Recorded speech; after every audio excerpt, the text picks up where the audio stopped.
Hello friends, എല്ലാവർക്കും ചെമ്മൽപ്പൂവിൻ്റെ പുതിയൊരു promo വീഡിയോയിലേക്ക് സ്വാഗതം. പ്രൊമോയുടെ തുടക്കത്തിൽ തന്നെ കാണിക്കുന്നത് നടന്നത് എന്താണ് എന്നുള്ള കാര്യം വിശദമായി തന്നെ ഈച്ച പറഞ്ഞു കൊടുക്കാനായിട്ട് നമ്മുടെ രേവതിയുടെ പണവും മോഷ്ടിച്ചുകൊണ്ട് പോകുന്ന ഗുണ്ടകർ നേരെ ചെല്ലുന്നത് അച്ചമ്മയുടെ ഈച്ചയുടെ മുന്നിലേക്കാണ്. അവർ അച്ചമ്മയെ കാണുന്ന സമയത്ത് ആരാണ്, നിങ്ങൾക്ക് എന്താണ് വേണ്ടത് എന്നൊക്കെ ചോദിച്ചുകൊണ്ട് ബൈക്കിൽ നിന്ന് ഇറങ്ങി ചെല്ലുന്ന സമയത്ത് പേരും അഡ്രസ്സൊക്കെ പിന്നെ പറയുന്നത് ആദ്യം ഇത് പിടിക്കുമെന്ന് പറയുന്നത് ഈച്ചയാണ് കേട്ടോ ആദ്യം അവരെ പിടിച്ച് തല്ലുന്നത്. അതിന് ശേഷം അറിയാമല്ലോ അച്ചമ്മയ്ക്ക് മർമ്മസ്ഥാനം നോക്കി നല്ല രീതിയിൽ തന്നെ കൈകാര്യം ചെയ്യാൻ അറിയാവുന്നതുകൊണ്ട് തന്നെ ഗുണ്ടകൾക്ക് അച്ചമ്മയുടെ കയ്യിൽ നിന്ന് കിട്ടിക്കുകയാണ്. അപ്പോൾ ഇതൊക്കെ അറിയുമ്പോഴത്തെ രേവതിക്ക് സച്ചിക്കും രവിക്കും ഒക്കെ ഭയങ്കര സന്തോഷമാകുന്നുണ്ട്. അതിലുപരി അതിശയപ്പെട്ടു തന്നെ രേവതി അച്ചമ്മയുടെ തോളത്തേക്ക് ചാരിക്കിടന്നതിന് ശേഷം പറയുന്നുണ്ട്, അച്ചമ്മ എനിക്ക് കൊണ്ടുതന്ന 5 ലക്ഷം രൂപ മാത്രമല്ല എൻ്റെ ജീവിതം തന്നെയായിരുന്നു എന്നൊക്കെ പറയുമ്പോഴത്തേക്ക് അച്ചമ്മയ്ക്കും ഭയങ്കര സന്തോഷമാവും കേട്ടോ.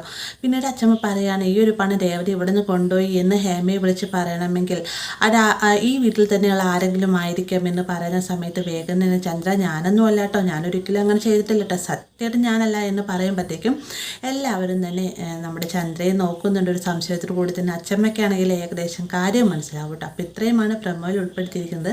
വീഡിയോ ഇഷ്ടമായി കഴിഞ്ഞാൽ ലൈക്ക് ചെയ്യാനും കൂടെ ചാനൽ സബ്സ്ക്രൈബ് ചെയ്യാനും മറക്കരുത്.